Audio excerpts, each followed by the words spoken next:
MLA Rajouri Iftikhar Ahmad ने आज ये जानकारी दी कि जम्मू कश्मीर के अंदर अलग-अलग सरकारी महकमों की तरफ से 1000 से भी ज़ायद स्कीम्स को ऑनलाइन तौर पर आवाम को दस्तयाब करवाया गया है, लेकिन लोग जानकारी ना होने की वजह से इन स्कीम्स का फ़ायदा नहीं उठा पा रहे। उन्होंने कहा कि लोगों की इसी ज़िम्मन में मदद किए जाने के मकसद से उन्होंने अपने घर के पास एक नए दफ़्तर को कायम किया है, जो दफ़्तर लोगों को ऑनलाइन सर्विसेज़ मुहैया करवा रहा है।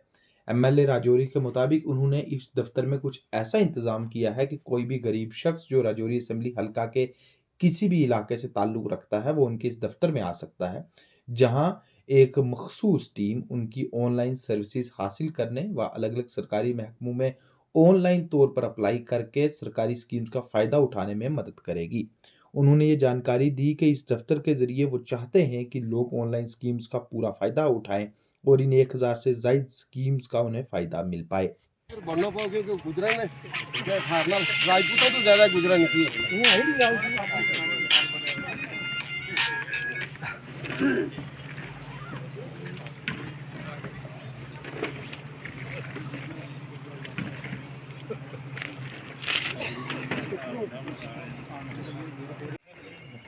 आफ्ताब साहब जो पीएचई से हैं और यहाँ की आवाम, इसमें कोई शक नहीं कि जैसे खालिद साहब ने फरमाया कि आपने बड़ा दिल खोल कर बिना मेरा प्रोग्राम है हर पंचायत में जाने का, वो तो चलता रहेगा क्योंकि मेरी कॉन्स्टिट्यूंसी की टोटल 52 पंचायतें हैं और वो 52 दिन तो मुझे लगेंगे और 52 दिन अभी मुझे हुए नहीं एमएलए बने, ठीक।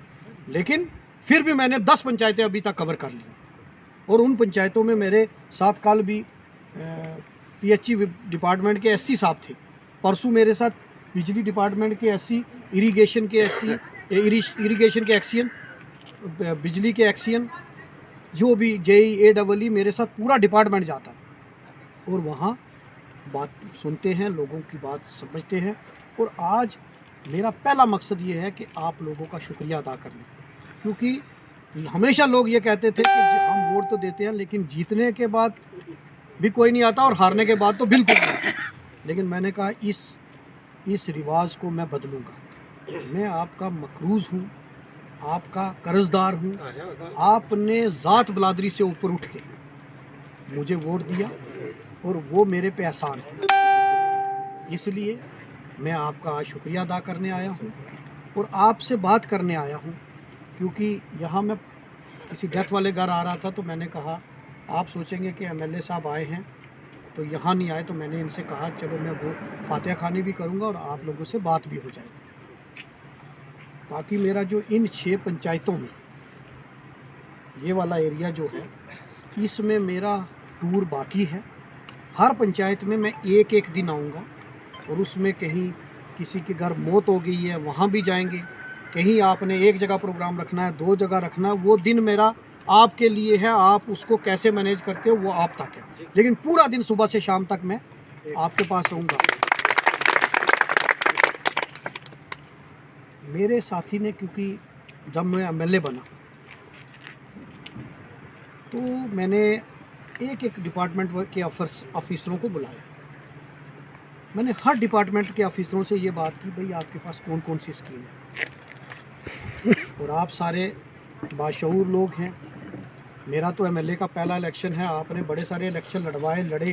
कोई लोग तो सरपंच 4-4 बार, नायब सरपंच हैं बैठे हुए, मिर्ज़ा साहब और भी सारे लोग हैं, खालिद साहब हैं और सारे लोग। आपको जानकर हैरानगी होगी कि मैं जहाँ मीटिंग करने जाता हूँ वो कहते हैं हमारी रोड इधर से उधर जानी चाहिए, यहाँ ट्रांसफार्मर होना चाहिए, यहाँ डिस्पेंसरी की बात भी बड़े कम लोग करते हैं।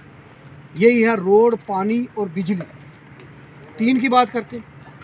आपको पता है कि 1037 स्कीम, कितने 1037 स्कीम लोगों के लिए ऑनलाइन स्कीम है आज की डेट में। सिर्फ अगर आप लेबर डिपार्टमेंट की बात करें, उसमें हमारे पास अगर कोई मज़दूर है और उसका जॉब कार्ड बना हुआ नरेगा का और उसका लेबर कार्ड बना, उसके बच्चों को 15-15 हज़ार, अगर उसके 2 बच्चे पढ़ रहे हैं तो 15-15 हज़ार रुपया उन 2 बच्चों को मिलेगा। अगर बच्ची की शादी है तो 75 हज़ार मिलेगा और अगर खुदा ना खास्ता उस मज़दूर की डेथ हो जाती है तो उसको 3 लाख रुपया मिलेगा। आप मुझे बताओ, ये बात किसको पता? और सोशल वेलफेयर की 21 स्कीमें हैं, उसमें बुढ़ापे की पेंशन, जो बेवा की पेंशन, कोई हैंडीकैप्ड है उसकी पेंशन, बेटे की शादी 75,000, बेटी की शादी 75,000, उसके बाद हैंडीकैप्ड है इलाज के लिए पैसे, 21 स्कीमें टोटल। सर एक मिनट प्लीज सर, इसमें इनकी सोशल वेलफेयर की 32 स्कीमें, 13 जो है वो सिर्फ श्रीनगर के लिए रखी हुई हैं, 21 जो है जो यहाँ हमारे यहाँ 21 का भी हमें लाभ नहीं मिलता है, हमें कहाँ मिलेगा? मैं बताता हूँ ना क्यों नहीं मिलता, उस पर मैंने जो रिसर्च की। इसी तरीके से मैंने कोऑपरेटिव डिपार्टमेंट वालों को बुलाया, उनके पास भी इतनी स्कीमें। शीप हस्बेंड्री वाले, मैं हैरान होता हूँ कि मैं लोगों में जाता हूँ, यहाँ हमारे बकरवाल भाई, हमारे गुजर भाई, हमारे पहाड़ी भाई, आप माल मवेशी रखते हैं, लेकिन 1 करोड़ तक शीप हस्बेंड्री और एनिमल हस्बेंड्री के पास की, फिशरी आपके पास है। ये सब हालात आपको दिखाएंगे स्कूलों के। और मैं एक बात जो कह रहा हूँ ना, मेरी बात को उसकी स्कीमें एग्रीकल्चर की, उस दिन मैं रात को 11:30 बजे आकर मैंने वो मशरूम का जो प्लांट लगा हुआ था, वो जो सेटअप लगा, मैंने उसकी आके देखा, 21 स्कीमें एग्रीकल्चर की। लेकिन है क्या प्रॉब्लम? कहाँ है प्रॉब्लम? ये है कि सारी स्कीमें ऑनलाइन है। अब कोई पढ़े लिखे आदमी को भी आप बोलोगे ना जा ये अप्लाई कर ले ऑनलाइन पोर्टल पे, तो उसको नहीं पता चलेगा। तो गरीब गुरबे लोगों को क्या पता कहाँ से अप्लाई करना। अवेयरनेस। अब होता क्या है कि कुछ डिपार्टमेंट में कुछ लोग माफिया बन गए। जैसे मैं किसी डिपार्टमेंट में घुस गया सोशल वेलफेयर, अब मुझे पता है कि ऑनलाइन अप्लाई कैसे करना है, मैंने जाके क्लर्क से भी दोस्ती कर ली, मैंने आके अप्लाई कर लिया। अप्लाई करने के बाद मुझे वो स्कीम का फ़ायदा मिल गया। उसके बाद अगले साल जब स्कीम आएगी मैं अपने भाई का भरवा दूंगा, उसके बाद अपने साले का भरवा दूंगा। तो वो डिपार्टमेंट की स्कीम आम आदमी ने भरा नहीं, अब डिपार्टमेंट भरी। क्यों? उन्होंने बोला जनाब ऑनलाइन मसला है, जो अप्लाई करेगा उसको मिलेगा। तो आज इस चीज़ को रोकने के लिए मैंने रजौरी में एक ऑफिस बनाया है। आप सब जितने यहाँ बैठे हैं, कोई 1-2 छोड़कर मेरा घर सबको पता है। वहाँ मैंने ऑफिस बनाया, ऑफिस में मैंने वहाँ इंटरनेट लगाया, वहाँ कंप्यूटर रखा है, वहाँ लड़का बिठाया 2-3 स्टाफ वाले। अब जो जो स्कीमें होंगी, आपने साइबर कैफ़े में नहीं जाना, आपने खज्जल नहीं होना, आपने सीधा दफ्तर में आना है। किसी को पेंशन लगवानी है तो जाओ दफ्तर में, वहाँ से अप्लाई होगा आपका।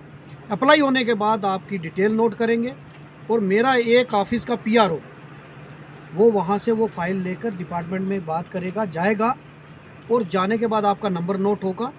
आपको बार बार आके रजौरी डिपार्टमेंटों के चक्कर लगाने की ज़रूरत नहीं है।